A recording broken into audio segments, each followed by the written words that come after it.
And we are live on Oz Property Investing. We're bringing the big names and we have the big fun. It is a big session, and Joe's challenged me to find a property that's not in the hotter sort of competitive market. So I did find that in the last 15, 20 minutes. So we're going to unveil some deals into markets that have some potential and some that, yes, may still have some steam, but this is purely for illustrating, renovating to build that 150K passive income portfolio. But before we even get there, there is a bit of a reveal. It's a surprise. We've gone shopping again, potentially. Not potentially, it is. We can say it now. We have. So, Joe, what's happening, man? How's cold Tassie? Hello, mate. No, I just got back from Tasmania on a bit of a trip, and it sounds like I'm sick because I am. I've got massive cold or whatever the hell happened. And yeah, it's cold over there in Tasmania. Recommend for a visit, but don't stay too long and you'll get sick. So apologies for anyone that is listening to this. It is what it is. But no, I'm good, man. I'm good. We got a little bit of surprise. We have property number 5 in the Oz property portfolio. I was just looking at the numbers before that, so Jeff doesn't know about this, but we are now at, if we pay down all the debt on the portfolio, which obviously we are deliberately getting highly leveraged to initially start this portfolio. But as of right now, if we had zero debt, it would be $101,000 of passive income after all expenses on the property portfolio, including, council rates, water rates, even land tax. We would have $101,000. So we are building $150,000 of passive income. We started, June 2024, so just under a year ago, and we've already built the portfolio to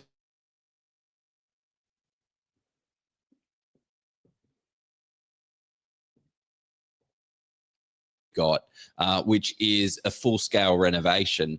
So what we want to do is go through and take you through what it was, what the property is now, what are the numbers, and then also chatting through property renovation and how to do it successfully. What are some of the challenges that we see people slipping up on, and how you can go out there and potentially make this for your own. But how are you, Jeff? Good. Fighting fit and excited. And I suppose as well, continuing on the 150K passive income portfolio, it's how renovations can help you and where the pros and cons in terms of building that out. Because yes, a lot of people say it can be profitable. Joe sort of says free. He wants $3. I'm sort of calling Joe and saying it's now probably $2.50 out of $1 spent.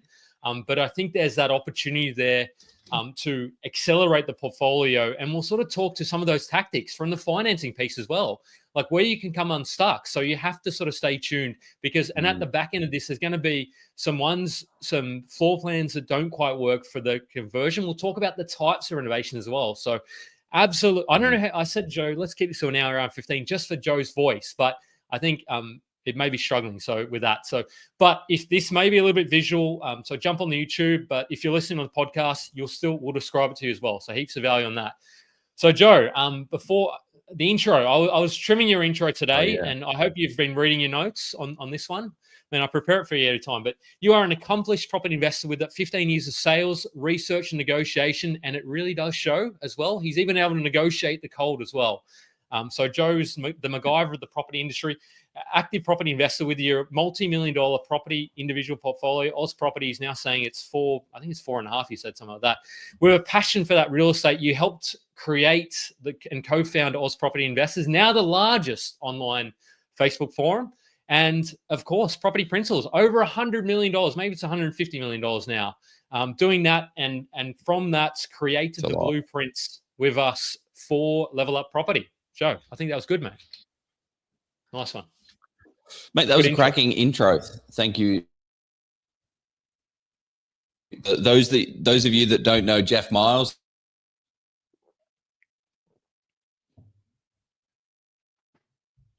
he is the other. Jeff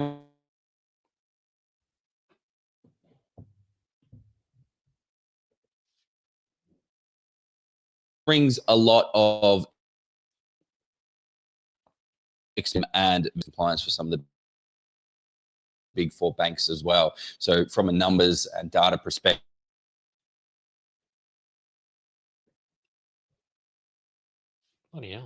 and co-founder of the Level Up Property Corp. We teach people how to do exactly this and build these portfolios so you can get $150,000 of passive income eventually. How's that? Is that good? Is it eventually, or was it 10 years, Joe? Yeah, that was pretty good. Probably.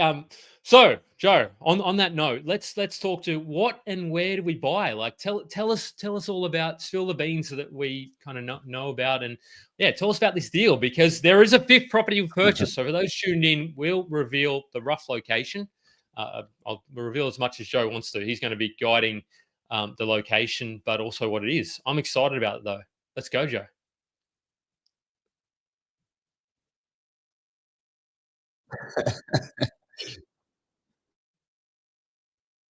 Yeah, I truth of it, and it is in Victoria again. So we have purchased another property. So we have five properties now, and 1, 2, 3, 4 to what our views are of where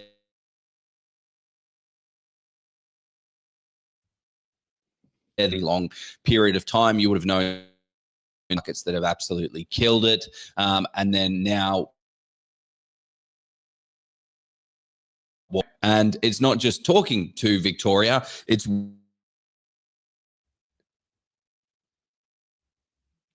where we are putting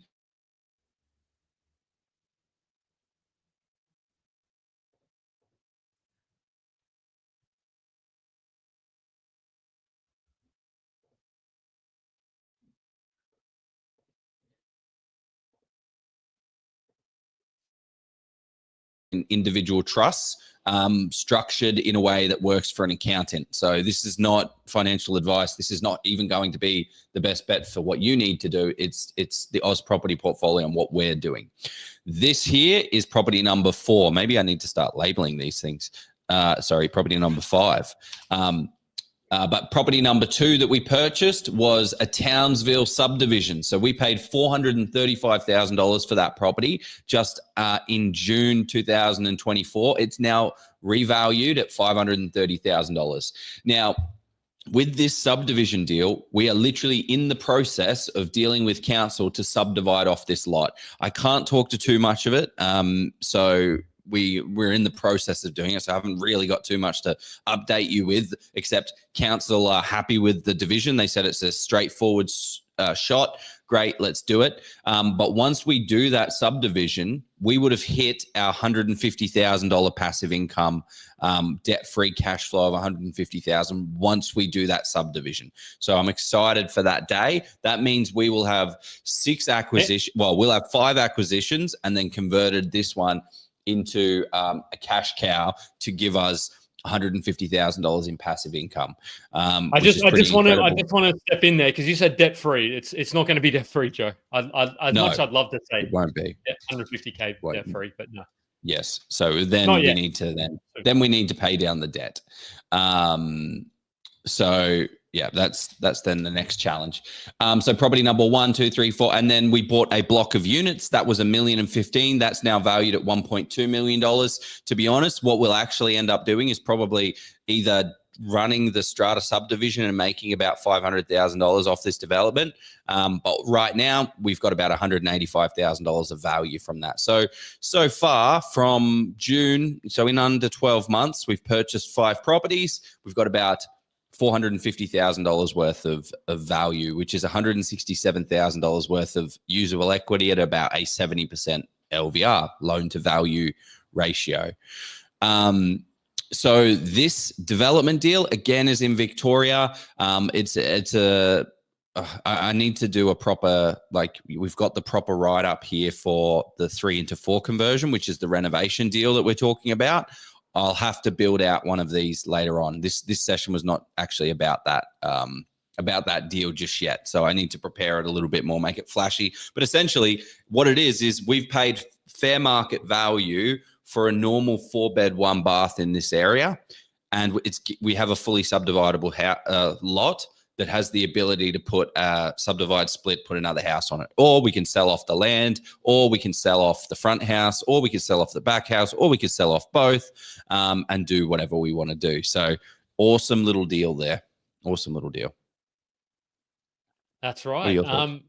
So yeah, it's this thing we talk about all the time. It's that frozen equity. You've got that there. You've got the opportunity, which then gives you the opportunity to, which is what this session is all about. It's about creating that 150K passive income portfolio. Yes, through renovating, but also through a bit sneaky. I didn't want to say renovating and developing, but there's that opportunity and that frozen equity that when you want to, you can pull the trigger and then either decrease the debt or improve the cash flow depending on which path and what's most feasible based on your time frame. So that's the path that we talk about all the time. So about the resources, about the borrowing capacity, your knowledge, your risk, all that jazz. And so I think that, yeah, it's a cracking deal.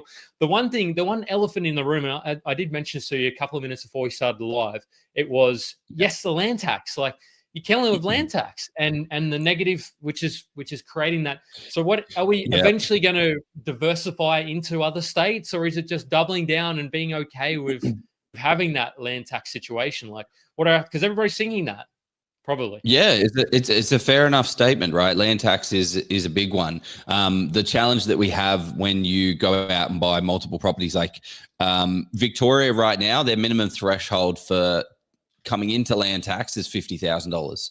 So you're going to get stacked with land tax anyway. What we're also doing, another thing to mitigate the land tax situation, is purchasing these under different entities. So as you would have seen, the different structures are held in different entities. So we have Trust 1 that holds 2 Victorian properties, Trust 2 that holds a Victorian and a Melbourne property, and Trust 3 that has a block of units in it. So what that is doing is now not putting all 5 properties under one trust, which is then going to get a massive tax bill at the end of it. So instead, we're getting a little bit. But again, it's kind of like regional Queensland, right? If you go and buy regional Queensland right now, you've got a massive council rates and insurance, which is a tax in itself because you've got to pay that.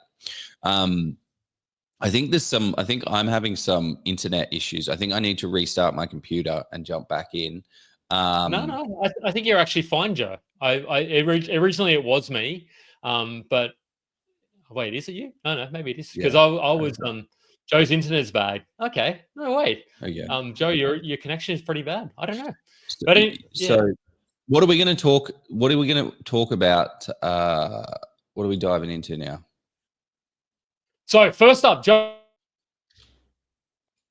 was partially me, but no. So I've got this session. So we're going to get to. Well, we've revealed. Okay, so I'm going to jump out now, and I'll come back in 1 minute. So you just got to talk to the audience. Sorry, dude. Okay. No, that's all right. Talk to the people. I want to say you got heaps to cover. While Joe, I've always wanted this session. Come back, Joe. Man, don't come back too fast, man. I got heaps to talk about with the audience. So we'll see you soon. So what I wanted to say, whilst I have the mic, which I don't always get this, I think the next property we might be purchasing, we're going to be focusing on a higher yield, likely different state. I've been talking about regional New South Wales, but also so talking about renovation. So let us know if you have questions for myself. How much capital we started off with, that was one of them. Look, the capital there was around that sort of 300 to 400K in full transparency. I think we shared that a couple of times. So we shared that, yes, and that's why we were able to build the portfolio, buy those 5 properties in under 12 months. That's why we were able to do that. So that was one of the questions that popped up. I'm just reading, internet is better now. So he's just left, and he said the internet's fine. That's annoying, isn't it? But anyway, that's fine. So where we're going to go from here, I'm going to actually reveal what was your starting capital. So we did say that. So next up, then once we sort of get into this, the thing that I also wanted to say was can you buy somewhere else? My thoughts are, as I said, we're going to get somewhere else. So we're going to talk to the step by step of the renovation. It's interesting running this by myself. But what I wanted to say is the things that so we're going to cover off the things that you should be looking for when you're looking for a renovation deal, and those core things. And I'll just have to catch you off, and that's okay. The finance. So you have to absolutely make sure the finance is buttoned up, because particularly if you're doing a renovation deal, you need to understand, well, how much capital are you going to be putting into that deal for a start? As in, if it's going to cost, is it a basic renovation? So we'll talk to the types of renovations as well. But that's one of the core things. And then, do you have the knowledge as well and the team to execute that reno? Because if you don't have your boots on the ground, the team in place, unless you're handy yourself and you're going to fly out. So what's people? I want to know. Here he's back. Goodness me. Back. I miss. Yeah, apparently your internet ended up being fine just after you left. So that's mate. I was running through the whole session. It was a monologuous podcast. It was an interesting one. I was cracking through this session at a rate of knots. So where we're going to go, killing it solo, Jeff. Don't encourage me, Matty. But what I was saying is we're going to unpack. Well, what are the things you should be considering before unpacking a reno? Joe, I can talk to. I've already talked to some of those. What are the things you see? Because you've done probably dozens of renos now in your time for others and also your own. So what are the things you look at? Way more. Okay. Way more than dozens. That could be 45 though, like several dozens. So can it? Anyway. Oh, yeah, several dozens. Dozens with an S on there. We've done. I don't think we've done hundreds of renovations, but been up there. I think what it comes down to is doing it for a reason, doing it for a return on investment. What I see a lot of people doing is just making things, and this is a little saying that Todd Sloan coined from Pizza and Property: pretty isn't profit. And I see people they buy a house and then they want to prettify it and make it incredibly beautiful and get it to a standard at which that they would want to live into it and buy the most expensive stuff. And then they lose all of their profit and all of their value. So just because a property should be renovated doesn't mean you should be renovating it. You can easily. Actually, I've got a couple of examples to show that as well. So stay tuned, and if you're watching it, I'll talk you through it because, I think, yeah. Sorry, go on, Joe. I saw you, but I just want to get in there. Yeah, no. Well, maybe let's talk to the Oz property renovation that we're like literally doing right now. So, yeah, let's go. Okay, cool. So let's go through the property. So this is actually, I'm just going to stop sharing my screen because I had all the videos preloaded. What I want to do is show you all of what it was before. So what was perfect. It all loaded perfectly. Amazing. Incredible. So let's have a check. Let's look it out. So this is the 3 to 4 conversion that we are doing. So one of the things that you'll notice is every renovation project that we have done, it's converting it from a 3-bed to a 4-bed conversion. So what does that mean? So we're taking it from a 3-bedroom property into a 4-bedroom property. So why do we want to do this? Why do we buy this? Why do we buy this property in the first place? The reason why we bought this property was not actually to do a killer renovation and like get all of the value from the renovation. What we wanted to do was buy in this area because this is a very good growth located market that has very limited supply and very high demand. We wanted to own in this property. We wanted to own in this market. So these were the assumptions that we were going into this portfolio. So we wanted to buy this property for $530,000 and then get the end value to be $630,000. And we were looking to spend around $70,000 to make $100,000 of equity, but spending $70,000 to do that. So for us, the median value of this area was $590,000, and we purchased this at $530,000. So amazing that it's below that threshold. So what did this property look like? Let's have a little go through and see what it looked like.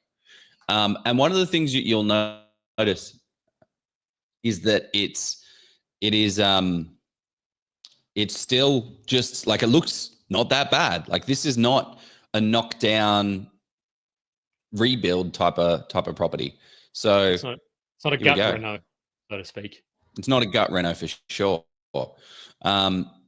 So can you see some opportunities? Anyone, what would you do with this deal? I can't answer this. I want to answer, but and this area is there is opportunities in a lot of areas to sort of see, particularly where you start to see extra rooms as a bit of a clue. Maybe I've just given it away, but if you see that, what is that opportunity? Drop it in the comments. But Joe, before we kind of go into that, should we actually unpack the different types of renovations that people can do? Because I think for those new to renovation, because I sort of wanted to take people on the journey from the how you actually then the challenges with that, how you get to the 150K passive income, or how it accelerates your journey to that through renovating. And this is one of the quicker ways I'm seeing a lot of some people do it right now. So for me, there's two types of renovations. You've got the cosmetic reno, which, and this is a type of cosmetic, but your cosmetic ugly duckling, or your renovators to light, maybe not so much, but your ugly duckling is where you're simply sort of doing the bathroom or the kitchen, you're doing the reno, or you're doing the paint, carpet, all that sort of jazz. And what that, to me, gives people the opportunity to do, it may increase the value and the rent in particular, because it's a more desirable property. But the challenge, and I found with this one, is is the valuation on the end, because just because you're making the bathroom prettier, you're making it, the valuation may not sort of stack up. So it's still retaining let's say you buy a 3x1 or a 4x2, whichever one you're doing. You're then sort of saying, okay, great. Now this property still remains the same characteristics. You're most likely to increase the rent. So that's that one. Do you want to cover off the room conversion, which I think is where there's potentially a lot more juice from hitting that 150K passive income portfolio? And we'll say why, and then we'll talk to a bit more about the reno process. That's where I wanted to take this. Yeah. The next one is adding a room. It is the easiest way to kind of do it, right? We've got a little cheat sheet that we are going to share towards the end of this, but at the top of the renovation pyramid, you can see impact score 10. What is it? Adding a bedroom or converting a living space with some walls. It has the lowest amount of budget, $6,000 on a $60,000 property, and it's got the highest impact. This is the best way to boost equity on a small budget. So this deal that we did, we could have just, if we were like trying to move fast and flip this deal, we wouldn't really need to do too much other than add the wall and a fresh paint. Not that we are into flipping or anything like that. We don't, it doesn't always stack up. But adding a wall will create the value through turning it from a 3-bed to a 4-bed. So your ideal opportunity is finding an area where there's a large disparity between a 2-bed to a 3-bed, or a 3-bed to a 4-bed, so that you can then convert that capital and get a better discount. Get a little better uplift on your renovation. So that's another version of renovations. Yeah, and that sort of talks to the purpose behind the renovation as well, because if you're buying and we'll sort of talk to some of we're adding the room, it can work from a valuation perspective, where you're actually literally just updating it on realestate.com, or I think it's CoreLogic. You jump in there, you update that. And then if you're doing a full valuation, yes, there may be a challenge with that. And that's one of the cons of doing that. If you're doing a desktop where it's based on the algorithm, yes, that is where there is some real opportunity. There's no guarantee it will always stack up. But yes, that's where you're essentially then sort of the bank, and that's where you start to also play the valuation game as well, where that works really well, where you're keeping it, for example, is provided you have the borrowing capacity, that's where the frozen equity comes in. You start to say, okay, great, now I'm taking out up to the 80% that I'm allowed to or am able to based on the valuation. And that's where your investment savvy broker comes in to say, okay, great, now you've got an extra deposit to go and buy that next property, to leapfrog, keep leapfrogging. If you're selling it, adding that bedroom, I don't think it adds a whole lot of value, because yes, you could argue, because you're taking away from another part of the house. So you do need to factor that in. You may disagree, Joe, but I think for me, if you are looking to sell, probably the bigger value is doing the cosmetics of the bathroom or the kitchen, appealing to the emotional owner occupier who's then like, oh wow, this kitchen's amazing, move in ready. Yeah. I can picture everything there. Yeah, so it depends on the purpose of the renovation. Yeah, and that's I think where a lot of people get a little unstuck as well when they dive headfirst into their renovation project. They think, oh, I have to make it so that an owner occupier is comfortable in this. Well, no, the only person that you need to appease, like what Jef was saying, is the valuer. So what does the valuer care about? The valuer cares about the structure and make of what that dwelling is. Now, Amit's asked a great question here. In the comments, and if anyone has any questions along the way, it is just Jef and I, so it's great to not have a guest because it means that we can kind of engage a little bit more with everyone. So throw in your questions and comments and stuff and we can chat to it. But he says, do you need any council approval to do a 3 and 4 conversion? And the question is, it depends on the council, and it depends on the rules and regulations of that council, and also what type of 3 to 4 conversion that you're doing.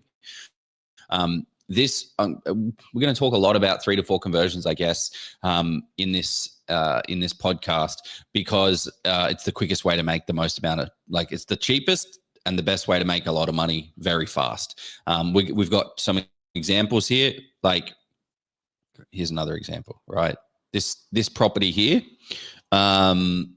Let's go through what the old photos were. So this property was purchased for $590,000 in January 2024. So $595,000. Am I jumping the gun too? I feel like this is the fun part. So no, that's all right. I've got some fun stuff as well. Okay. We've all got fun stuff. So what would you do to add the value to this property? And the answer is, believe it or not, add a room. So in the comments, where would you guys, I'm going to bring up the floor plan here. Where would you guys add the bedroom for this property? You can say living room, living and dining, foyer. Please don't say foyer. Yeah, I imagine people are furiously typing it into the computer, but essentially... This is an interesting one though, Joe, because like you just have to make sure, because some of the requirements, it has to have a room to be called a bedroom, from my understanding, of course. Very true. So actually, that's what I always look at that and I say, and I just think, because living and dining, you're not really going to technically, but this is obviously obvious one. Well, living room. That's such a great point, actually. So based on, now I should have done some research onto this, but I believe it needs to be, for building approval, it needs to be a minimum 2.5 by 2.5 meter square to be considered large enough to be considered a bedroom. It also needs ventilation in that case, and sunlight. So in that case, it needs to have a window. So if this door here wasn't, didn't let air in, then you wouldn't be able to do it. You also can't consider it a bedroom if it walks in on another bedroom. So if you decided to put a wall up here and turn this area into a bedroom, and you needed to access this bedroom to get into that bedroom, you can't call it a bedroom. It needs to be fully separated and sectioned off itself. It needs to have ventilation and natural sunlight to allow you to do that. Yeah. So that's why for me the most obvious one's going to be the cutting off the corner of the only problem is you've got the covered patio there. So like I suppose they just got their own little covered patio. But then it's an interesting layout. So what did we end up doing? Well, let's have a look. So these are they're the before photos. Yep. So this person did a $40,000 renovation. So can you see where the $40,000 was spent? It was spent on a new bathroom, right? So we'll go back to the floor plan to see where that opportunity was. And then I'll show you the bedroom here and how we got it. I don't think we actually show, I don't think there's a way. Yeah, okay, there you go. Boom. There's the bedroom there. So as you guys remember the floor plan, there was just an open space within here. There's no floor plan on here, is there? Yep. Yeah. Okay. There you go. Nah, that's a good. All there was one wall here, and then a door which then made this big enough. Now, this floor plan, I guess, wasn't accurate enough to give you, like, it wasn't like, we didn't need to. We thought we needed to fill this wall in, like based on the floor plan, and put the wall here, but it turns out you didn't need to. We then put the bathroom in there. So we took this from a 3-bed 1-bath to a 4-bed 2-bath. And the property got revalued at $790,000. So we bought it for $595. 1, 2, 3. New value $790,000. That was purchased 12 months ago.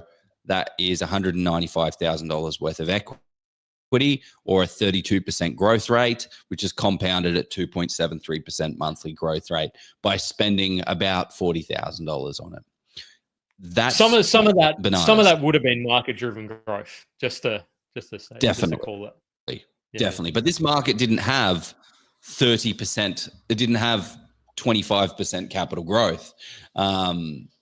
But yeah, that's pretty much it. This is the power of doing these renovations, and nothing else changed. Nothing else changed in that property. We didn't paint it. We didn't put new flooring. Could we have upgraded the kitchen? Absolutely. Would I live in a place like that without the full renovated kitchen? Well, yeah, to be honest, I probably would. I'm not that precious, but you know, you see something like that and you're like, no, I want to renovate. No, I want to renovate. No, I want to renovate. It's funny that, Amit, you're the person to say, hey, convert the garage to the 4th bedroom and add a carport. So that's a very good one. And somebody said, I've seen garage being converted into a bedroom and carport added instead of. With those, because we've seen a couple of those examples, particularly in far north Queensland. You just have to be very careful in terms of, because some of those then start to require council approval. I don't know about all the other councils around, but just, you just need to be a little bit careful in terms of converting the garage, because if it's not council approved, then people try and sell a 4th bed, and then you go, and then we've actually sort of seen deals fall over because of that. And then they just said, well, if one person sort of falls over, the next person's going to think exactly the same thing. As long as you're, unless you're assuming the buyer doesn't go and ask council, which, I mean, hopefully they do, but yeah. Well, they typically, so the reason why that you need to be careful on that is because, look, there's Elijah jumping in. Good work. Needs to be 2.4 meter high ceilings, and that's what garages don't always work. The other thing, Elijah, and everyone else that's listening, is the slab on the concrete floor of a garage is not as thick as the slab of a normal room, which then becomes a bit of a living situation issue, and you can get into a little bit of like building code trouble. You can't have a dwelling, like an area where it's not meant to be having to be habitable, but it is habitable. So that's why, if you can, try and get away with splitting it up so that you can have it under the room. Now, the thing that you would say is like, oh my gosh, you've taken it from a 3-bed 1-bath to a 4-bed 2-bath. Well, yes, we just made $200,000 for doing that. But you know, I have a 4-bedroom 2-bathroom house, and I want 2 living rooms. Well, tough. Like, you have to sacrifice something, and you're sacrificing the livable space of an extra living room. So this is not the best strategy for absolutely every situation. And is it the best? Does it boost rent in this situation? Yes, it boosted the rent. I can't remember, but it was like $50 or $80 a week because it gives you that extra bedroom, but also that space is still there and is still usable, and people could just keep the door open. The other point as well is this is such a massive living area. Like, it's as such a massive space, it's still got this massive living area here and this massive living area here. So that's not such a concern. We were just very lucky that this is such a large floor plan. Yeah, and that's kind of where you really need to lean on your property manager and become their expert to say, okay, great. Like, what is the demographic of this area wanting? If there's families that have sort of 2 or 3 kids, maybe, yes, that you're adding the extra bedroom, so that's great, but then you're chopping away some of the living area. So if there's that larger sort of 2 or 3, 4 kid families in the area, maybe then you just need to have to say, oh, look, I can convert it, but then I'm limiting my rental pool. So just those are things you need to factor in. So some of those areas, like a Port Kennedy is an example of that. So which is why they built so many 4x2s in Port Kennedy. That's not the reason, but that's probably why there's a lot of families that have moved to that area naturally. Whereas you start to look at a bit further up, not saying families don't live in Waikiki, but as you go further up towards Perth in Rockingham, there's typically sort of a lot more or a few more 3x1s or 3x2s sort of happen. Whereas Port Kennedy, it's rare to see those 3x2s. But yeah, anyway, that's just kind of that local knowledge that you really need to understand when you're doing these kind of like figure out who your market is. Joe, that's been a masterclass so far. So I think what are the things that hold people back in doing any sort of renovation that you've found anyway? Just to talk to some of the tricks for new players. The biggest thing that holds people back is I'm not there. Like, doesn't that just scare the crap out of you? I'm really quite handy. I'm a handy man. I do all the little bits and pieces around the house, and I love it. I actually really enjoy the manual labor side of things. But I don't live in Victoria. I don't live in Perth. I don't live in South Australia. I don't live in Queensland. And I really want to do it. So that's one of the biggest things that I see holding people back when I deal with tradies all the time. The thing is like, no, I've got so much skill, I've got so much energy, and I can do the renovation. I think we were speaking about my neighbor who bought a property about a year and a half ago, and he's been renovating it for a bit. He finished it. They sold it. They lost money, not just from the sale, but also from a year and a half of them working their asses off during the week and then flying and then driving down 2 hours and then working in this place, taking a year and a half to do the reno. The one thing to mention is, so that's the biggest thing I see stopping a lot of people. I'm not in the area, so you've got to get access to good tradespeople. And do you know who knows good tradespeople? Your property manager. Do you know who else knows good tradespeople? The tradespeople that you talk with. So every time you have a chat with your property manager. Do you know any good plumbers, sparkies, tradies, handymen? Handymen know all the great guys and girls around the area. That's actually rolls in quite nicely to the Oz property renovation. And let's just talk to this. This was the goal overall, to get $100,000 equity gain out of it. What was actually needed? Well, let's just go through this second round of videos real quick, Jeff, because one of the things that we did need was so we didn't touch the kitchen. We needed to replace a glass sheeting in the kitchen. But we go into the bathroom. So it's a normal everyday property. One, actually, I'll talk to it soon. But here's the bathroom. We did a full scale bathroom. Yeah, the spaceship. We did a full scale bathroom renovation. And this is what it looked like. What happened is once we were going to replace the spaceship. So we were going to do the spaceship and then keep it, because they did this renovation in the 90s or early thousands, and it worked out perfectly. Behind the spaceship was a massive crack that then led into the flooring as well. And then there was a whole heap of water damage. So what we did is we just fully renovated the bathroom. So this is what it looks like now, post renovation. That's good. Before I even just going to stop sharing my screen. I'm going to bring up one more video. Is the walkthrough video of what I went through the property. Yeah, here. Okay. Yeah, I'll just instead of me talking like when I'm sick, I'll give you a video of me talking when I'm not sick. Can you hear the audio? Probably not. It doesn't play. Can you hear it? Okay, we're going to do this in one. Let's go through. Can you hear that, Jeff? It's going to lag. I can hear it. But... So far, we bought this property for $530,000. This property is about 22 kilometers away from Melbourne CBD. Now, it is definitely what we would call an ugly duckling. So watch your step here. The thing is, this was a 3-bed, 2-bathroom property, and what we've done here is converted this room, and have a look at it, it's bloody massive.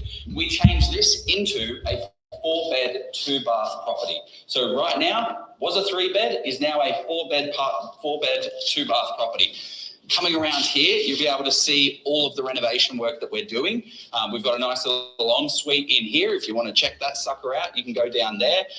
But the beauty of it is with that conversion, by changing it from a 3-bedroom to a 4-bedroom property, that has given us an equity uplift of over $100,000. So we are still mid-renovation, and you can see that the wall was right there, so you would have been able to walk straight into there, straight into the dining room. But we also have the living space and also this extra space here that you've got.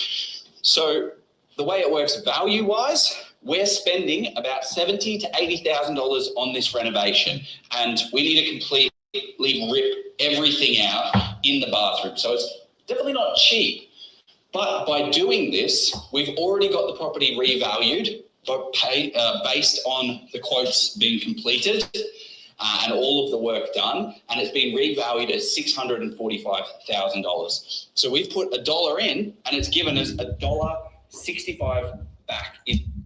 There you go. That's the walkthrough, guys. Yeah. Before we do go to the ad, though, I just want to say this is potentially one of the pros of doing the conversion rather than sale. So assume you are using the equity in the revalue to purchase another property. I did sort of mention that's where you can start to leapfrog. Whereas if you were to put that property, that conversion onto the market, yes, you might sort of sell it for that 645, 650. At the same time, yeah, you might in that market you might sell at that because there's a little bit of market growth, but in a sort of steady as you go to the market, you might sort of struggle to hit the low to just a touch above the low 600. So that is something to consider. Market price is what the market's going to pay, but at the same time, I think when you're taking away some of that, so you just need to be somewhat careful of that. But that's where if the purpose of renovation comes into it as well. So not having the CGT. At some stage, we might need to pay some CGT depending on what we're going to do, pay down the debt. But yeah, something to keep in mind. So yeah, no, it was super interesting.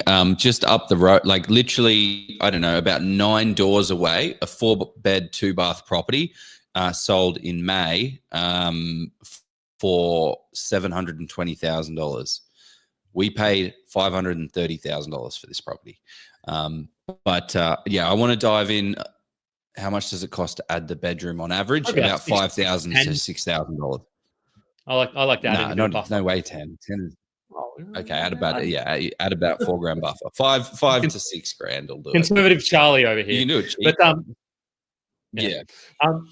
But so after this, we'll talk to more about the portfolio structuring, and then we'll go into some examples. Because I think we'll show some properties where we feel it does work, and some in different markets as well. So stay tuned, people, for that.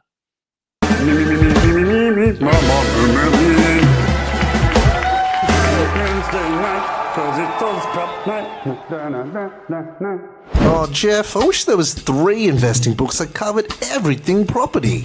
Oh, Joe, there is. Steve has 3 books now. That I do, guys. I've got 3 books now. You probably don't even have to follow this group anymore. Just kidding. You want to keep seeing and hearing from me, of course, so stay involved. But in all seriousness, if you want to get the full picture of investing, residential, commercial, and development, these 3 books have you covered for the fundamentals. For OzProp members, here's the best part. I'm giving these books to you for free. Just cover the postage and I'll send them right to your door. Go to policeyproperty.com or click the link below and get your copies today. You can also get all my spreadsheets, checklists, and resources free on my website. Happy reading, gang. Happy reading. Oh, sorry. There you go. Okay. We are back. Interesting. I feel like I just want to show the renovation, the final renovation of the kitchen so that everyone can see of the bathroom, so that everyone's got that. Just before I do. Yes. I just ordered that. Cool. So this is it. This is it. Is it sharing, Jeff? That's it. It is, yeah. So this bathroom looks pretty expensive. So how much do you guys think it cost to rip out this, do wall-to-wall, wall-to-ceiling tiles? Nice little bathtub here. I'd say 15. Oh, I mean, I probably know the answer, so yeah. What is the awning single would cost for that to get done? Drop a Now line that's on oh shit. That's one of the challenges that we have with renovations right now, actually, is the difference in costs.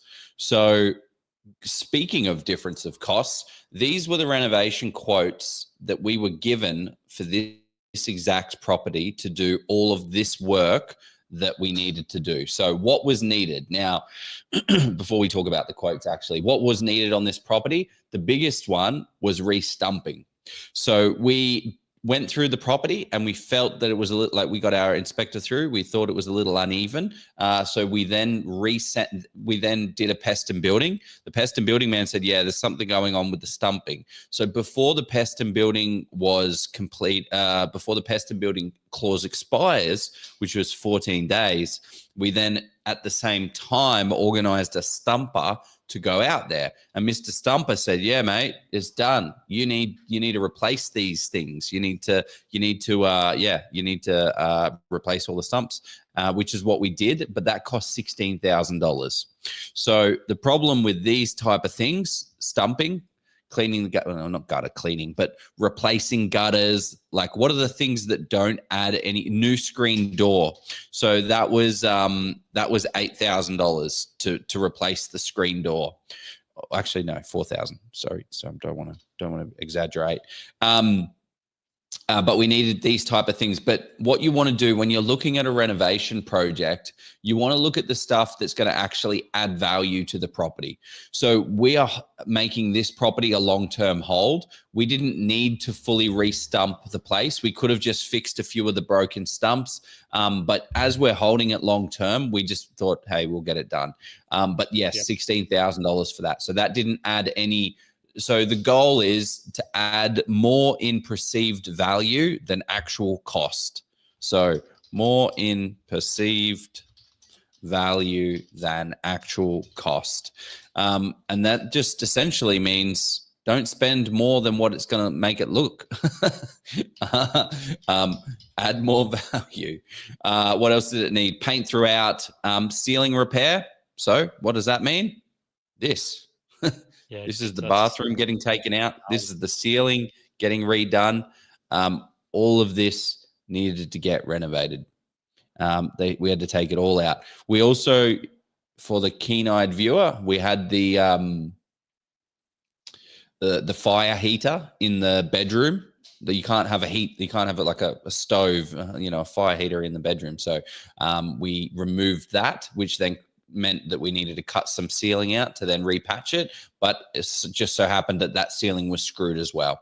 So what we did is we found that stumping issue and renegotiated $10,000 off the purchase price. We said, hey, Mr. Agent, we're not going ahead with this deal because we need to spend $16,000 in stumping. Here's the quote, $16,000. However, we are willing to come to the table, and instead of being 16, we'll take a discount of 10, and they agreed to that, making it $530,000 instead of $540,000. But yeah, so in terms of quotes, we were factoring in about $70,000 to $80,000, but quote one came in at $98,000. Quote two came in at $69,000. And quote three came in at $55,000. All very similar services and what was needed. So we ended up going with this guy, and so far it's been fantastic. Oh, was I not sharing my screen that entire time? Oh no, man, this is yeah. So what? Yeah. Okay, cool. Anyway, thought I was sharing my screen. Sorry, guys, if you've just been looking at me like clicking around. But yeah, so that's it. $55,000, 3 quotes. We ended up going for the cheapest one. So that's another part of the renovation journey that you need to go through. You need to get multiple quotes. So quote one here, $98,000. Quote two, $69,000. And quote three, $55,000.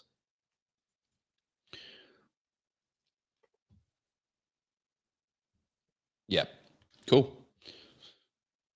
You're good, Jeff? Yeah. Broken now? I just I want to talk about, well, how this actually helps people to get to 150K, because yes, anyway, Okay. that's fine. Because so I suppose, yes, this is the way that you can build that portfolio to get those sort of next deals. And I suppose the challenges are, yes, as we sort of talked about there, the costs and the timeframes may not always stack up, nor the valuations as well. So you can't guarantee that that's going to get you into the next property deal. But those are the purpose. That's the reason why you're doing these renovations. And then that way, rather than selling, and it comes back to the goal as well. And is this in your wheelhouse? Do you have the buffer and the finance to be able to do it as well? So I wanted to share. There is some that, let's see. There are some that I looked at earlier on today. Actually, that's a really good point that you just raised there. Like, who doesn't need to do a renovation, and why would you not do a renovation? So we've got three components that we need to continue our property investing journey. It's cash and equity, it's borrowing ability and serviceability, and then it's cash flow. So if your next acquisition doesn't need a leg up in any way, and you've got enough cash, equity, borrowing ability, but also you have a little bit of time on your hands, then a renovation, it will be worthwhile because it's going to help you boost your cash and equity. So as you look at that, that property was valued, while you're bringing up your screen, Jeff, was valued at $645,000. So we wanted 100K. We ended up getting 125K. 115K in equity uplift, and a property just around the road sold for 720. So we're not far off getting to a much better number in the next 6 months. We'll start to see more of those sales, and that's because we bought the right property in the right time at the right market. But what was I saying? Doing these renovations is to get equity so that you can continue buying property. So if you're just starting out and this is your first purchase and you have a little bit more time and you have a little bit, you can afford the cash to chuck into a renovation, then I would say it would be worthwhile, because you're going to be putting in $30,000 and then you're going to boost the equity to grow at $50,000 or $80,000 or $60,000. You can then use that portion of that equity to then go buy your next property. So it speeds things up. However, buying a set and forget in a market that's moving and a market that's growing is absolutely going to be fine as well, because, say you buy it at $500,000, like our Townsville deal, right? We bought that under 12 months ago. We paid $435,000 June. So just under 11 months later, it's valued at $530. So we've made $95,000 in under a year. So you don't always need to do renovations. Buy in a good market. Yeah, no, I mean, I would. If, for example, I've bought and seen properties in where I bought a property at 570 that was then at the 800 mark in that 12 to 18 months. No renovations done.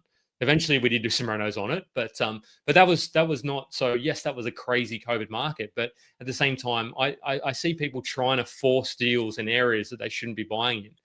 So I would focus first and foremost on the area, and then if your strategy is to because otherwise you're going to go an inch deep and do that sort of dig 10 holes rather than going a mile deep and really becoming the expert in the area and nailing the suburb. The suburb is going to do most of the heavy lifting, and then if you need to tack on that renovation, the value add, fantastic. That's kind of the approach, that because otherwise I think you spin your wheels and your pre-approval may expire and you just keep on delaying because you're looking for that perfect unicorn deal in the perfect market. So I would say nail the market, nail the 3 to 5 suburbs, and then find the deal if you want to do a renovation, subdivision, et cetera, et cetera.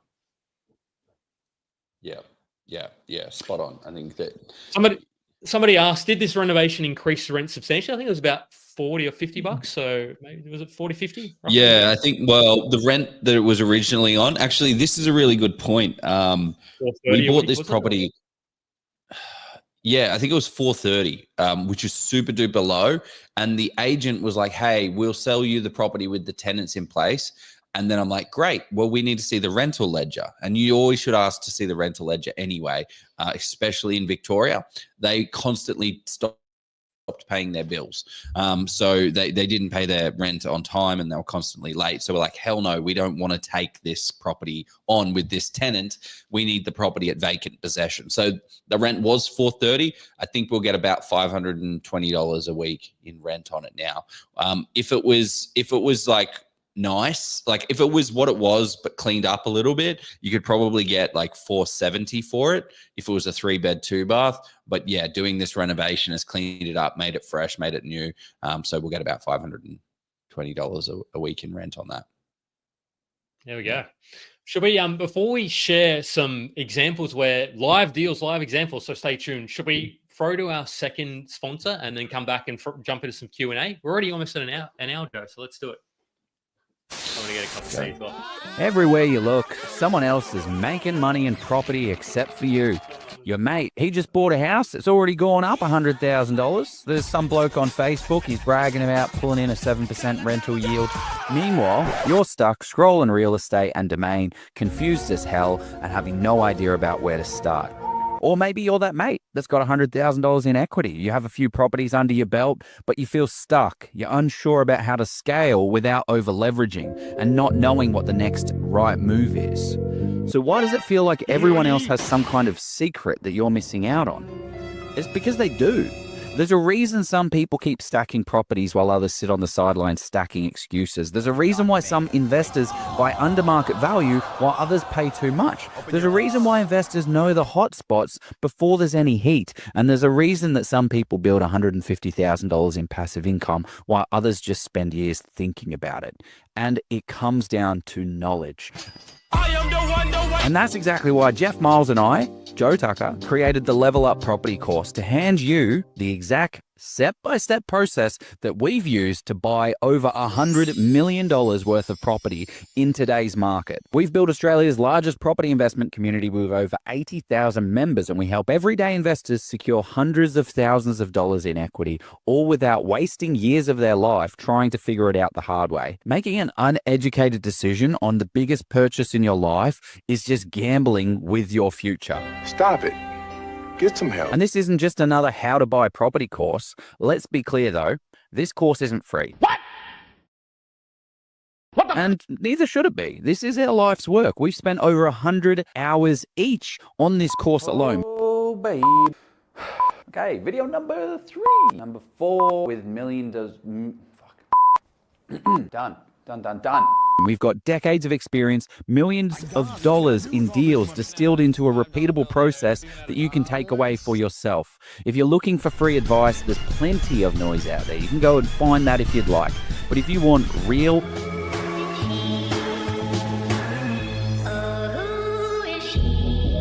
actionable, step-by-step guided process that works in today's market, then this investment is going to change everything for you. By the time that you finish this course, you will have full confidence. You'll have every tool that you need to build an amazing portfolio if you act on it, right? Which is why we have mentoring built in. So we kick you up the butt to make sure that you're kicking your goals. So the real question is, how much longer are you going to watch everyone else making money in property before you jump in and start playing the property game properly? Because the sooner you start, the sooner you start winning. We're back. No cup of tea, unfortunately. But anyway, that's fine. It's interesting. So Chrissy asks, I love the people asking the technical questions. Get these in and we'll answer as many as we can because we may sort of be at the hour 15. I maybe wanted to... How's the footy going anyway, by the way, people? What parts of the reno can you claim as tax deductions on? So first off, we're not accountants and we can't necessarily, or nor quantity surveyors, but it has to be based on what is a repair versus a replacement. So I don't, did you kind of investigate? I could have a crack and guess at what is going to be tax deductible. So we haven't run the first tax. Yeah. Well, no. Well, what we'll do is we'll get Mike Mortlock. We actually have him on next week, I think. Yeah, here we go. He's talking about Victoria next week as well. So subscribe to this. Well, well, maybe we'll have a chat with him after this and try and tee up the renovation. I'll list out all of the renovation stuff that's happened, and then his view on that. So that might be really valuable, because some things you can write off as an instant asset write-off over. Anyway, I'm talking. Let's just let him do that. That's his game. But you can write it off straight away over 1 year, and then there's other things that need to be like depreciated over 8 years or 10 years and 20 years and all of that good stuff. So yes, that's a great idea. Let's do that. Yeah. What I'll take note on that to flick him an email. What I wanted to say as well is, if there's questions about how this actually gets to 150K, like what kind of let us know the question around that, because I suppose that's we want to deliver what's on the tin. So I love that there's all these but I'll put a question up now which is not related to that. I think you've already done that, Joe.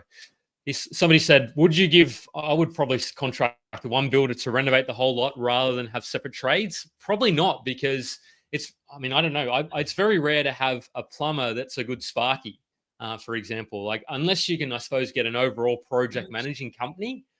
Like, I don't know. Have you ever got a project manager there, Joe? So that's what our third quote was. This guy, he has a lot of good connections to people. Yeah. And what he did is he ran off and went to all his mates, which is essentially, hey, mate, I've got a question here. How much would you charge for a new bathroom? Oh, you have 25 grand. Great, cool. Let's do that. So that's kind of what we did. It just comes down to the cost of it. So you might be able to get it cheaper because they've got friends in the industry and they can do that. I like just going through one person, because as soon as you start having 5-10 people, it becomes a real nightmare. Now, some property managers are okay with doing renovations. Some are not. So you need to check with your property manager when you're doing the investigation phase of researching an area. So you're going to go and research an area. You want to chat with property managers and say, hey, Mr. Property Manager, 1, will you do some inspections for me? And 2, how do you handle renovations? Can you help me renovate a property? Because I need your help. Have you got good access to trades? To be honest, I don't do that. That's not my game. Thanks, Mr. Property Manager. You're not the fit for me. Have a great day.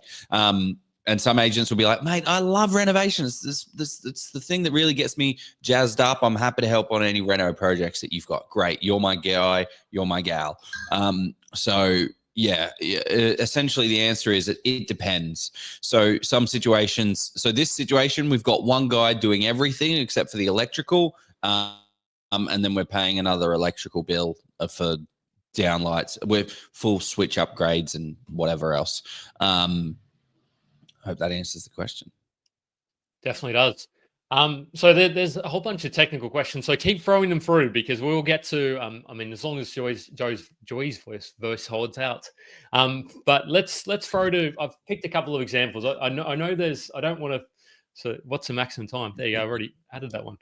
But here we go. Here's one that isn't going to work quite so well. So here's one that I prepared earlier. So this is not the one. This is a deal. Oh, it's literally on market right now. Can you zoom? Can you make it big screen? Yeah. I'll make it big. Zoom in. It's too big. Yeah, make it big screen. So for those, we'll do our best to describe for those looking at home. So this is literally a deal that is on market. It's going to auction in a couple of weeks. So as you can see, this is a tied, and this is Free Bedford Court for those hoppers crossing. So yeah, I won't talk too much about hoppers because too much competition already there. But for this deal, this is a renovation, and I'm interested in your view on this, Joe. My view is that you shouldn't convert it from a 3 to a 4 bedroom.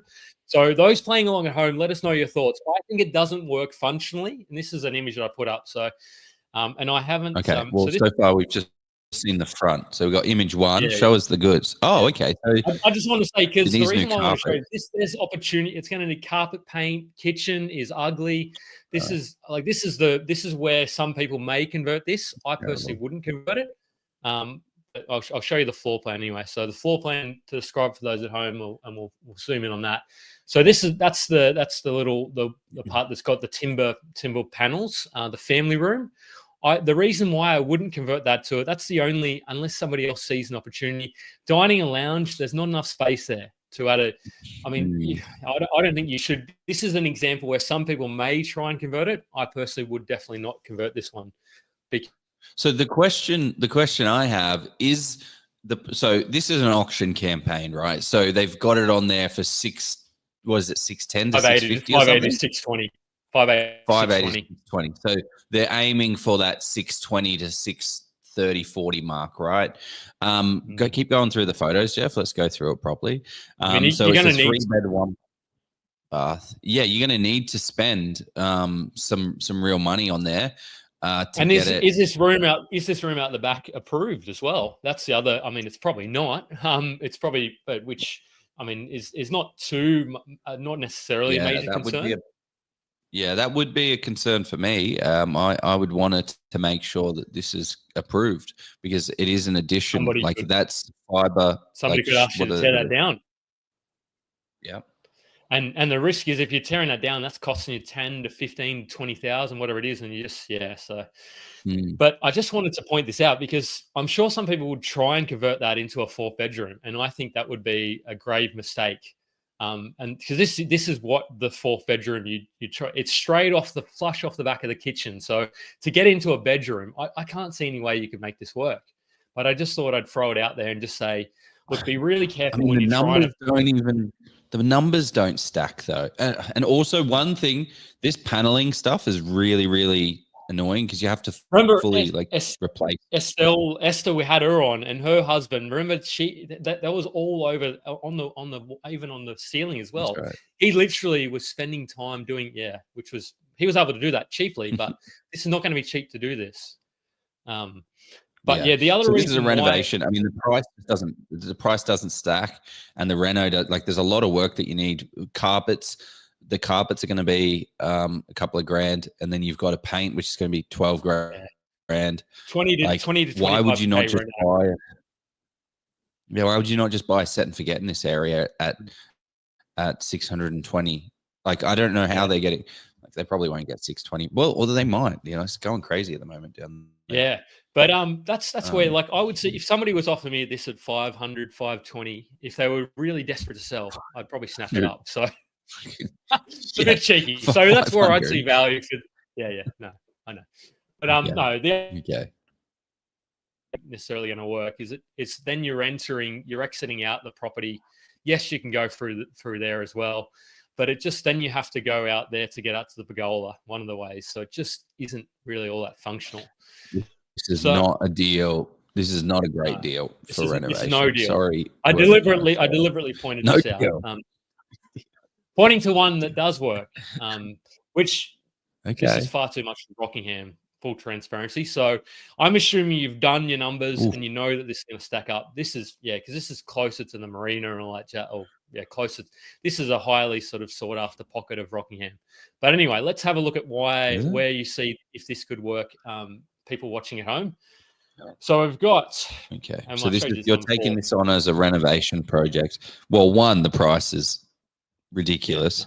I mean, it's not ridiculous, but it's a lot of That's not why I'm showing this. I'm showing this for a conversion. Right. Yeah. Make that for a very conversion clear. deal. Okay. Yes. Great. And it's not even a renovation. Okay. Yeah. I could have. Yeah. So this is already renovated. Show us the pictures of the inside. Show us the pictures of the inside. I will show you the room that I would turn into the 4th bedroom, which is the family when it comes up. And I'm impressed. WA, you've started to put a lot more floor plans. It looks like. That's actually a great point. 2 years ago, you would never have seen a floor plan. So I already went through it. So it's off the back here. This is the room. I believe that is the extra. That's this room here, the family room. So you've already got this huge kind of open plan dining and you've also got dining and kitchen. So you are sacrificing some for the family because the family essentially is the living room. So I don't know if this necessarily stacks up. I don't know if you can convert that, even if the price is right. So I mean, technically you could put the TV there, but I don't know if this actually stacks. Converting into a 4th bedroom, I don't think it does. So there we go. Oh, from a numbers perspective or from a physical? From a numbers, it definitely doesn't. But let's say from a logistical, from a floor plan, because where are you putting the TV? You're putting it over here, then you're stacking. Yeah, so it doesn't really. You could, but then you're making it into a property that doesn't flow. Like where is the living room? Yeah. Yeah, there we go. Another one. Okay. But this one definitely works. I wasn't going to use this one, but because my Okay, other so two, this is a maybe. You look at that floor plan, you're like, oh, yeah, maybe, but not really. It's not great. Okay, cool. This is So now we've got this a. is an absolute. Okay, can you This is show an us what the absolute house looks like? Show us what the house. Yeah, because you've got the dining, you've got the lounge, so this definitely works. And this one, like you're looking at that, like if you could, you'd have to nab it at 620, 630. The house is quite nice, so I think this is going to go for mid to high sixes at least. So this Fully is renovated that slate room. floors. Yeah, it's quite nice. This is the room I would arguably turn into the fourth bedroom quite comfortably. It's already 3x2, so that's let's have a look. It's a really nice property actually, but you'd have to really crunch the numbers on that one. But this one there is functionality, and you've still got the extra. Yeah, I'd turn the lounge easily and just use this as a lounge. Like, look at that, like huge family room out the back. Like, mate, this is absolutely asking for. Have you got? Yeah, you've even got your nice window, mate. You could. This is a bedroom every day of the week. Is that? I'd turn that into. Yeah, exactly. Yeah, Too easy. turn that bad boy into a bedroom. It's too easy. So there we go. I mean, I would probably turn that front room into a bedroom. Actually, is that what you're saying, or would you turn that family room? The lounge. I turn the living into a bedroom. Yeah. Oh, the lounge. Yeah. Sorry. Lounge. Yeah, I wouldn't turn the family. No, because then the X is out the back. No, it's too big, and it also has nice views outside. Like you want it light and airy in there. So, guys, I hope you found that useful, because me actually looking at this shows how many deals I look through probably about 100 deals to find just those three, and one was borderline. I don't think the WA one I would. The first one we looked at in Hoppers, I definitely wouldn't. And the third one is, yes, very clearly. The challenge you're going to face is the numbers aren't going to stack. Like you saw, we were buying for Oz property. We bought that one for 540, for 550. 540 and 530. Yeah, after negotiations, and then you're then getting and then getting to the stage where if you need to pay, so that was a free. That had a second bathroom already. It was a 3x2, wasn't it? Isn't it, Joe? 3x2. Yeah. 4x2. But we renovated the main bathroom. You're paying potentially at least another 100,000 for this deal. So that's why it's so hard to find. And yes, it's a much nicer property. It's also closer up to Tarneet, so I would be a little just cautious of how close. I mean, there's nothing wrong with Tarneet. It's just more around the potential supply up that way. I would be a little cautious about. But that's been a quick masterclass. I'm looking for those deals. Yes, I feel like we went from like renovation to just room additions. And why was that? Because renovations used to the challenge we have is cost blowouts. Like I think paint is probably the best way to look at it. So just let me know if this cuts out. So this is a little cheat sheet that you guys can use for renovation. So you can go out there and make a decision on if you want to renovate or not. You kind of need to turn it into an Excel spreadsheet so you can then calculate it. But essentially adding a bedroom, it gives you the best impact score and only costs you about 1% of budget. So about $6,000. Kitchen, a full overhaul will give you a big boost in value. An eight in value, and it'll cost you 3 times as much as a room add, but it's good. Same with bathrooms, right? About $15,000, 3% impact score 7. That needs to be 18. Interior paint, $12,000. This used to be like $7,000, $8,000. So trade prices are really jumping up there, and every single cost adds to your profit. It eats into your profit margin. So when this was $8,000, painting a house is absolutely fine. Doing flooring for $1,500, $2,000 was fine, but it's now $3,000, $3,000, $4,000. So it's very hard to do these massive full scale renovations. So for me, the goal is sometimes like what we've done is well, I guess we did do a big, large renovation, but we bought it incredibly cheap. So we bought it for $530,000 and we had to spend money on it. Now, the fact that a property 9 doors up the road, which is a 4x2, I'd love you to show you the pictures, but then that gives away the location, and I don't want any more Somewhere in but west of Melbourne. So. West Melbourne. Yes. So four of them are in Victoria now, and then one is in Townsville. So yeah, sorry. What was my point in saying that? Yes, you're going to get renovations used to be this amazing thing where you could really, really push hard, but as the areas get more popular, exactly like what Jef just showed there, the renovation starts to compress. People will pay for an ugly duckling more than what they would from a return. In a slower, softer market, there is a much bigger disparity. Why would I buy this thing if I need to spend $50,000 to renovate it? Whereas when it gets hot, people are like, oh shit, I'm going to have to buy this thing, spend 50 on it, but still it kind of stacks up, and then you'll only get, $1 to $1.20 back. So our deal, we'll get about $1.69. We'll put $1 in and we'll get about $1.69 back. Once it goes to $7.20, then we're fine, but it's not Yeah. it's technically not valued at $7.20 just yet.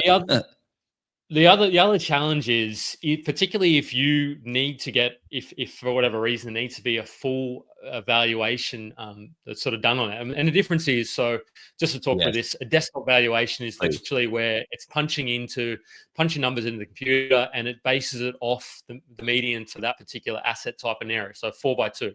If you can snag one of those through a favorable lender who matches your borrowing requirements, then fantastic.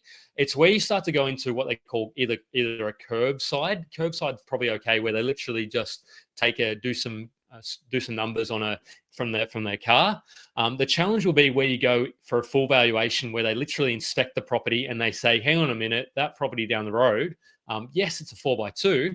They've got an extra they've got X amount of features added onto it. You're not quite, and you might still be able to go okay, but that's where I see value in doing a full reno when you're looking to sell potentially. And you need to understand from a real estate agent if you are actually going to get it back, because doing a full renovation purely when you're going to keep it, it may not stack. So that's where, so you got to match the purpose for what you're looking to do with your property portfolio. Yep. Yeah. You can, spot on. You also need to, what are your thoughts on flipping in this day and age, Jef, when it comes to buying a property? Definitely still works. Yeah. You just have to, like, I see people flip all the time, but the challenge is that you have to be patient. Like, the moment you have to look at, instead of looking at 100 deals, because the longer you hold, the more forgiving it is. If you're looking at 100 deals and buying that 99th deal you're looking at, and these are just numbers, I'm not just throwing this out there, you probably have to look at 500 to 1,000 deals before you start to get one that may stack. So it's just harder to find because of the costs involved. There's potentially GST involved.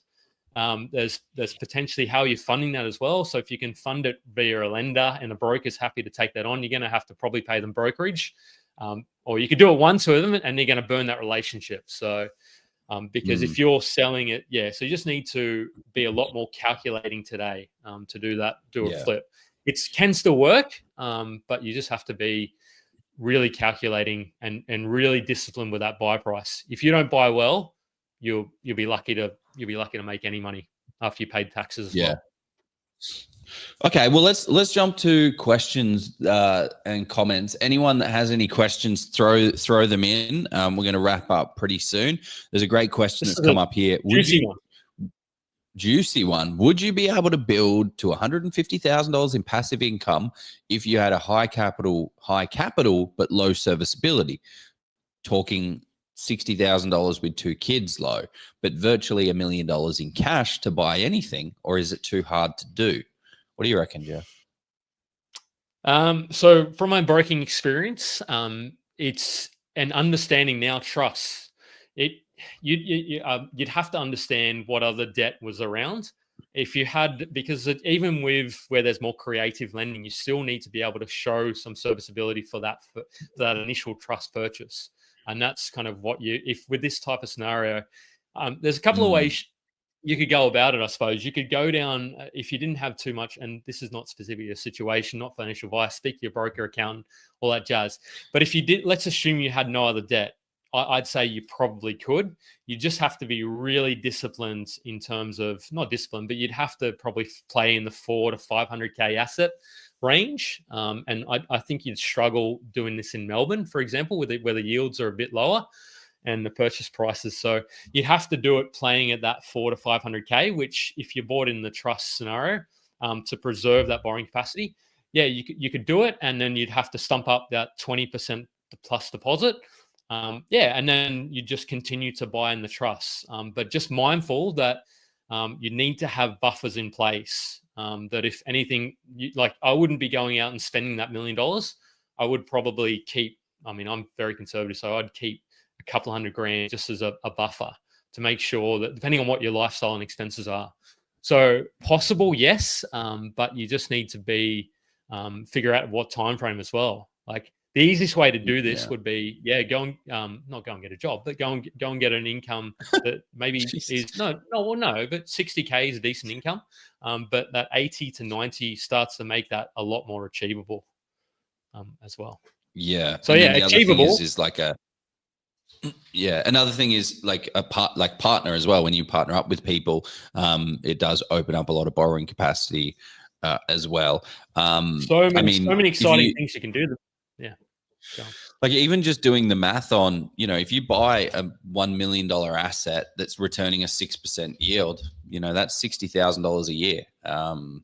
So you're not too far off that you're not too close to the book, that target, but yeah, it would take some creative financing around to be able to get it to build the portfolio.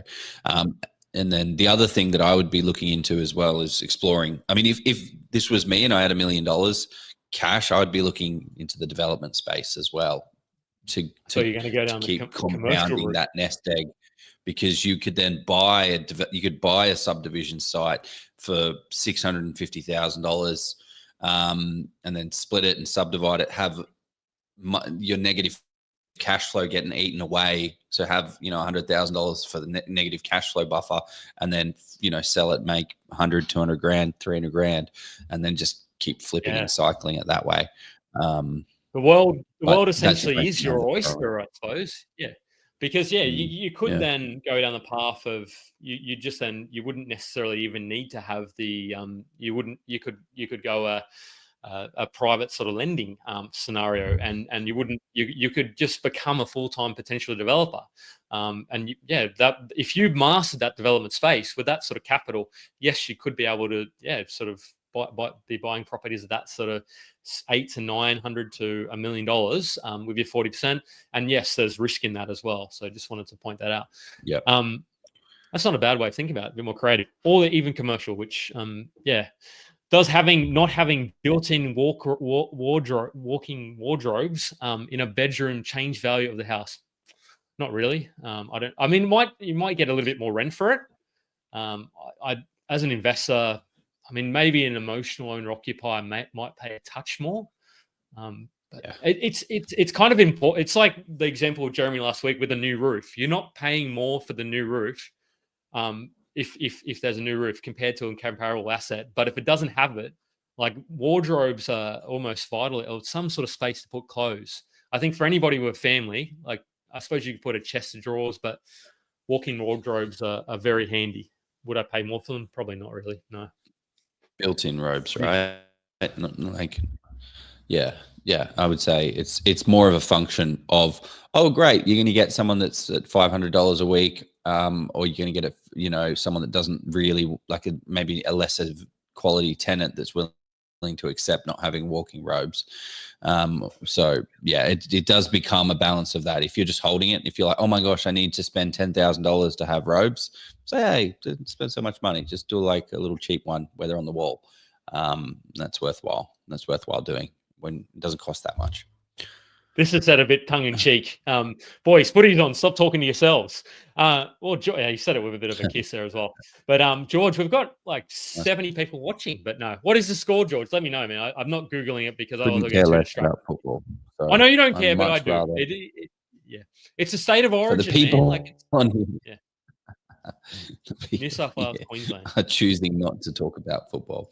Go. Okay, Oh, yeah. cool. So great question that's come up here. Are you converting a 3-1-1 into a 4-1-1? Good from your experience, or better to try for a 4-2-2? Oh, that is a juicy one. What are your thoughts, Definitely Jeff? the latter. Definitely the latter. Like, it, Yes. I mean, if you Okay. can, because Yeah. you're not always going to be able to. Because the problem with us Yeah. doing this content, is now that we're sort of letting a little bit of the cat out of the bag, because people will start looking for this stuff now. It's kind of like when they started man, talking it's about those. stupid. Sorry. Go. Yeah, it's stupid. Like, we do all these things. We tell people, oh my gosh, you need to go out there and do it. And then they go out there and do it. And then they soak up all the deals that have these things that is the arbitrage for us. And then we've got to get new arbitrage. So is there still an opportunity here? Absolutely. One thing to mention is as well on that 3-bed to 4, like make it a 3-bed one to a 4-bed one, is that it's also hard to value a 4x1 as opposed to a 4x2. So yeah, it's challenging. Like the deal that Jeff and I for the Oz property portfolio we just bought is a 4x1, and it's definitely less desirable than the 4x2s. But we can convert a laundry into a 4x2 for $30,000. So we can spend $30,000. Does it make sense right now? Absolutely not. We're not going to do it. But you can eventually turn it from. Yeah, and the first deal that we did, the one that we were talking about, was a 3x2. So I would prefer every day of the week to get that extra bedroom, the extra bathroom, because it gives you, like, it costs 30-50 grand to make one, and if it comes already, yeah, it's worthwhile. Yeah. Plus the space, livability. I haven't come across Matty Brand, who's an avid listener and avid property buyer. He said, does reducing, and it's got a lot of value, does reducing a 6-bed 2-bath to a 5-bed 3-bath to gain a master with its own bath and toilet reduce value?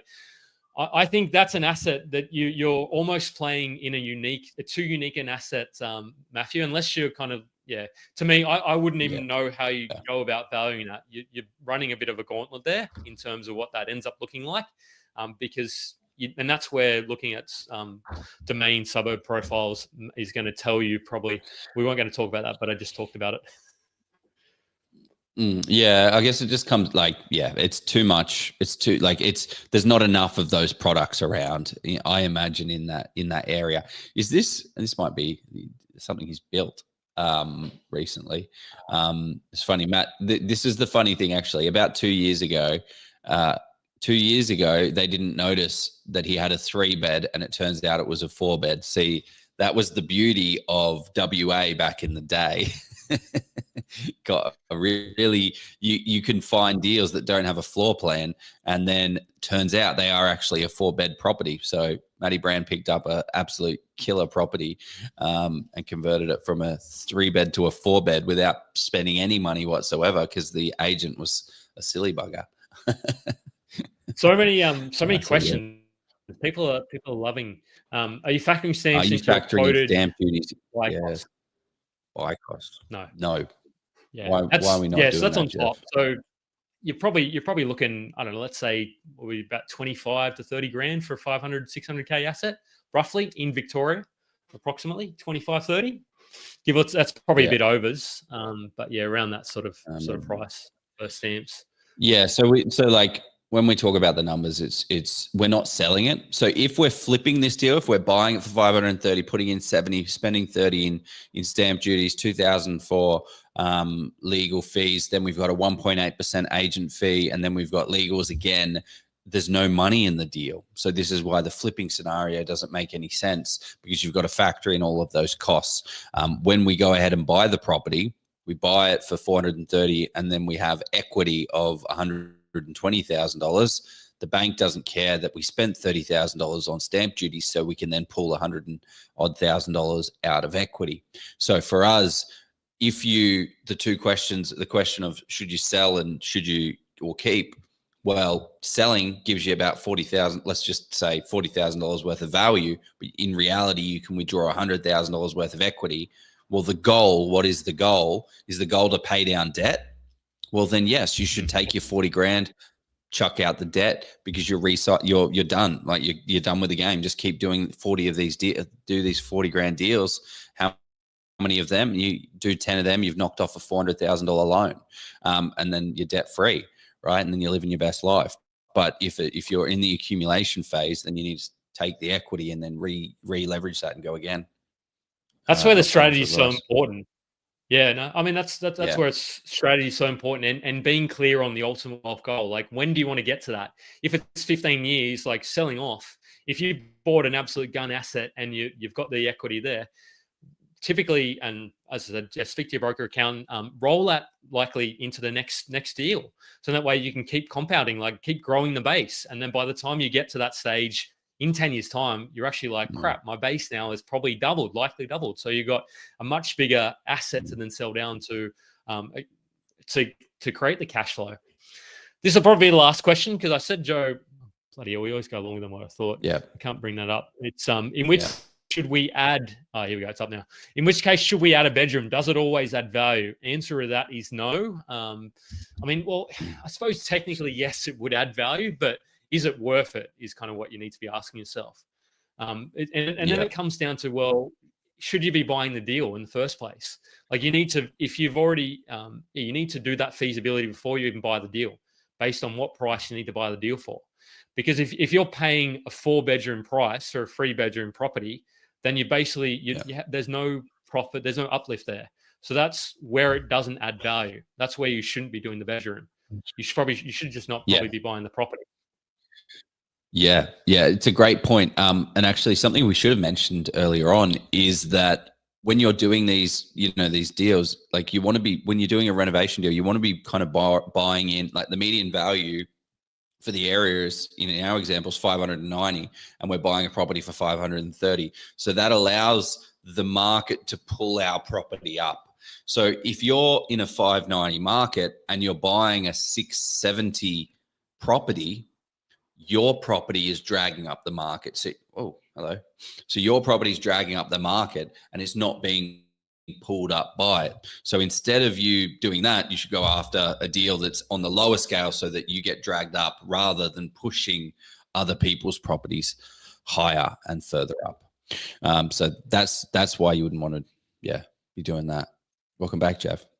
Yeah, I hit the wrong what was the other point that I wanted to make? Oh, the other point that I wanted to make on that was, if there's the disparity between a 3-bed and a 4-bed is like $5,000, then no, there's no point. It's not really going to move the needle too much.